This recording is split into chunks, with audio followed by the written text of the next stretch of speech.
Magandang araw bagong Pilipinas, narito ang pinakahuling weather update tungkol sa Bagyong Uwan mula sa Pag-asa.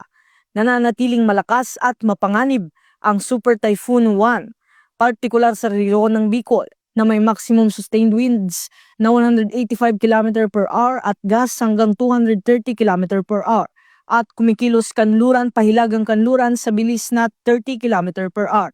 Nararamdaman ang malalakas na hangin mula sa bagyo hanggang 800 kilometro mula sa sentro at mas malakas sa mga coastal at bundok na lugar. Sa Luzon, ilang lalawigan ay nasa ilalim ng wind signal number 5, kabilang ang Catanduanes, Central Aurora, eastern portion ng Camarines Norte at Camarines Sur, at Pulilo Islands na may extreme threat sa buhay at ari-arian. Ang mga lalawigan naman sa wind signal number 4 at 3 ay nararanasan ang significant to severe at moderate to significant threat sa buhay at ari-arian, kabilang ang Southern Isabela, Quirino, Nueva Vizcaya, Aurora, Nueva Ecija, Pampanga, Bulacan, Quezon, ibang bahagi ng Camarines Norte at Sur, Albay, Metro Manila, Cavite, Batangas, Laguna, Marinduque at ilang bahagi ng Visayas.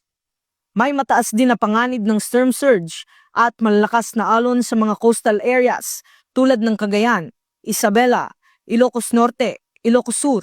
La Union, Pangasinan, Aurora, Zambales, Bataan, Pampanga, Bulacan, Metro Manila, Cavite, Batangas, Quezon, Camarines Norte at Sur, Catanduanes, Albay, Sorsogon, Northern at Eastern Samar, Dinagat Islands at Siargao.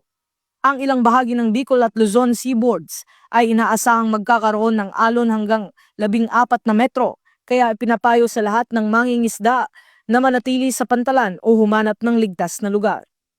Pinapaalalahanan ng lahat na makinig sa advisories ng inyong barangay at Pag-asa, iwasang lumabas kung hindi kinakailangan at sumunod agad sa mga evacuation instructions kung kabilang sa high-risk areas. Ako po si Patrolman Don Brosas at yan po ang pinakahuling ulat panahon dito sa Police News Network.